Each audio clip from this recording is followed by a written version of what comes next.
In this podcast, I'm going to briefly review some of the main concepts that we covered in Education Settings and Society Workshop 3, titled Who's In, Who's Out, and Who's In Between. The focus of the workshop is on stereotypes and labels, and through this workshop, you should be able to develop a strong understanding of what stereotypes and labels are commonly used in classrooms and what the impact of these are in the classroom. That is, how do they play out in the classroom? We started off by looking at a series of images, and I asked you to give me some words or some ideas about describing people in these particular images.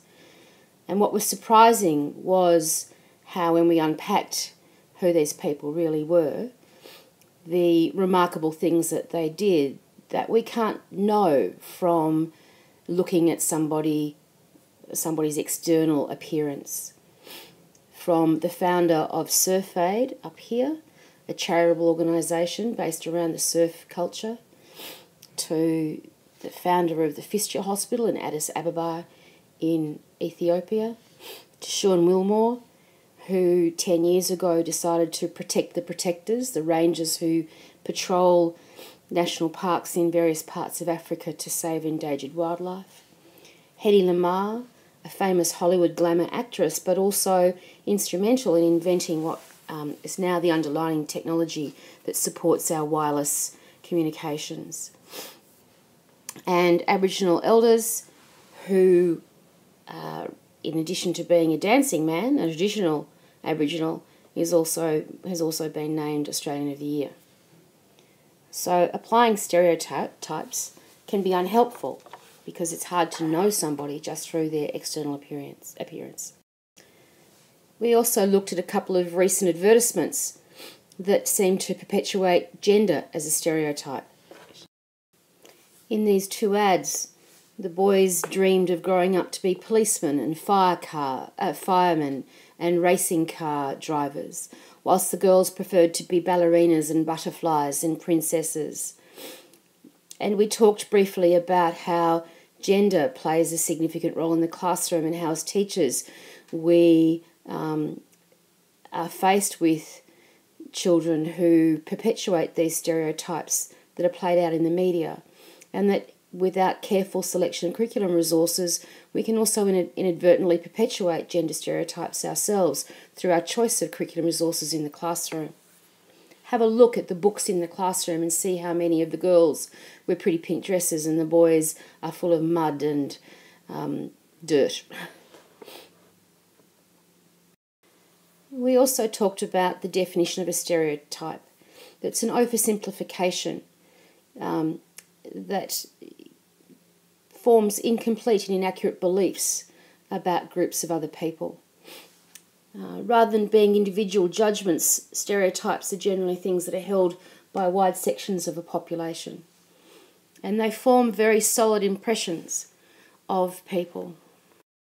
And we talked about stereotypes emerging from the patterns that we see and the ease with which we can make generalisations and oversimplifications based on shared characteristics. And in doing so, we make assumptions about people and we lose sight of individual differences, which is rather a dangerous position to adopt as a teacher in a classroom full of very different individuals. We listened to Alex Dang talk about his stereotyping as an Asian and the lumping together of different Asian cultures into one amorphous blob. And we listened to his impassioned plea, and we understood from his quite moving presentation that stereotyping and labelling according to culture or ethnicity and race or religion or whatever the dimension of difference is can have far-reaching and adverse impacts on individuals. We also looked at a video of a recent advertisement produced by Beyond Blue about the discrimination that results from stereotyping of Aboriginal and Torres Strait Islanders in our everyday society. And we collectively cringed at things that we saw on the ad, but that which play out every day in our society and that we are possibly guilty of ourselves. Sometimes ads like this and the performance of people like Alex Dang bring home to us just how much prejudice we carry around with us and how easy it is to apply those generalised and oversimplified characteristics and apply a label to somebody without seeing the real person, without seeing the individual.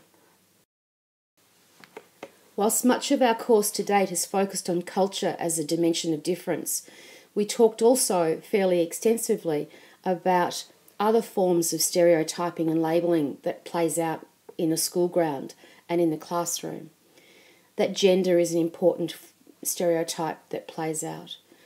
That stereotyping according to sexuality and culture, ethnicity, stereotyping according to a group affinity. We all laugh at the Collingwood supporters. We call them toothless wonders and bogans and all sorts of other fairly horrible labels, really, without trying to understand or accepting that there's a whole bunch of individuals from a whole range of different lives that support Collingwood Football Club. We also talked about stereotyping based on socioeconomic status, the single mother stereotype that plays out a lot in the schoolyard as well as in the media and in politics. And we talked briefly, and we talk more, about stereotyping according to ability. That might be a physical ability or an emotional ability, but it can also be teachers' perceptions of a student's intellectual ability. We talked about how stereotyping and labelling of who's in and who's out, who's popular, who's not so popular, who's the teacher's pet, who's the teacher's worst enemy in the classroom, how these can play out. We talked about stereotypes being accepted by people who lack skills in critical thinking or by people with limited general knowledge. And we decided that young children fit that description quite aptly, not through any fault of their own, but just simply because they're young. And that the stereotypes that exist in society are readily taken on board by children unless they are taught otherwise. We talked also about the stickiness of the labels that we apply to the students in our care, and that when we apply those labels, we fail to see individual differences in our students. We talked also about how such attitudes and assumptions that are implicit in the labels that we apply, how they shape our teaching and can inhibit us teaching the individual student. We talked about the need to look beyond the labels at the individual person and to what the evidence of their learning is telling you, not what the stereotype is telling you. We talked about the importance of using evidence of students learning to determine your grouping strategies. So we talked about the wombats group versus the kangaroo group, those euphemisms for the high ability and the low ability groups, that we all agree that children know very quickly what group they've been put into and how those labels stick with them, and it becomes difficult to move out of that labelled group. We talked about the idea of shifting groups, shifting children between groups based on their ability with that particular concept, not a generalised, stereotyped approach to labelling their ability. We also talked briefly about the possibility of heterogeneous collaborative groups or cooperative groups. That is, not using ability groups, but using mixed ability groups and the impact that that might have. I asked you to tell me about your labels, and so many of you talked about labels that had been applied based on the colour of your skin or the food that your parents sent along with you in your lunch boxes, or the ability that your teachers might have perceived at one point that you had or didn't have, and how those labels stuck with you in some cases until you shifted schools, and how those labels still stick with you today, perhaps in the recesses, but they're still there. I gave you a series of scenarios around various stereotypes and how they might play out in the classroom, and I asked you to brainstorm some of the strategies that you might adopt in order to respond to those stereotypes and labels. In our discussion of the strategies, we identified a number of things that you could be doing in the classroom. We talked about the importance of you, the teacher, as a role model, your choice of language, your choice of actions around the classroom. We talked about being open about the strengths of diversity and the detrimental effects of prejudice. We talked about answering children's questions about difference, not avoiding them. We talked about grouping strategies, the idea of using mixed ability groups instead of ability groups, the idea of moving children between different groups for different activities depending upon their ability in relation to that concept that's being examined at that time, and not leaving children in the same group ad infinitum. We talked about the importance of choosing curriculum resources that are reflective of the diversity in your classroom, so that you're not using resources that, for example, position females as being helpless. So Sleeping Beauty was one example used in the scenarios. But that you put forward alternatives to those stereotypes that are often portrayed in some of the curriculum resources that we use. Building on for that, when it comes to cultural diversity, using books and materials that are inclusive of different cultures, not simply an Anglo-Saxon or white Australian culture. Show an appreciation of cultural differences, acknowledge and celebrate those differences in your classroom, and not confine that to Harmony Day or Multicultural Day, but do it every day. We talked about the importance of knowing your students and their backgrounds, and to consider those backgrounds when planning your curriculum. We talked about the importance of gender bias that can unexpectedly creep into your classroom, and examining how you treat boys and girls. And do you select resources that show positive gender-neutral role models? We also started a conversation around the notion of competitive individualism, and I wanted to return to that concept of grouping strategies.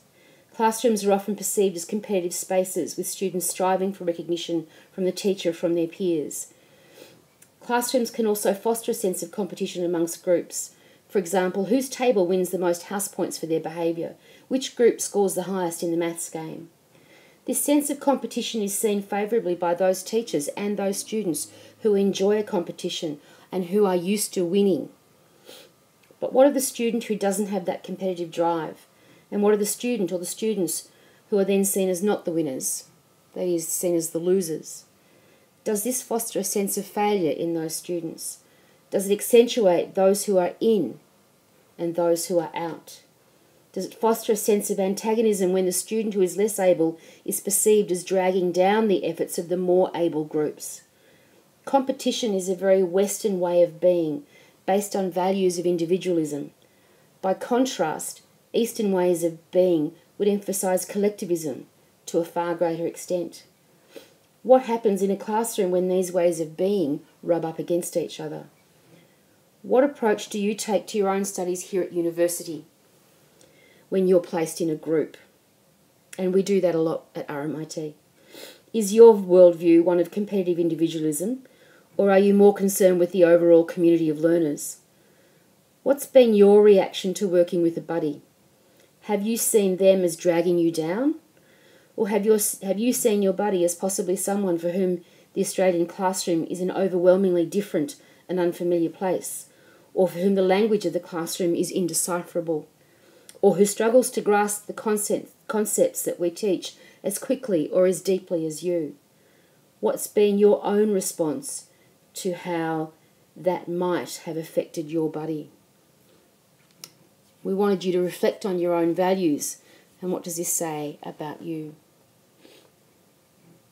In our next workshop, we'll start to apply a lot of these rather introspective approaches that we've taken, and start to apply some of these approaches to understanding our students in far greater depth.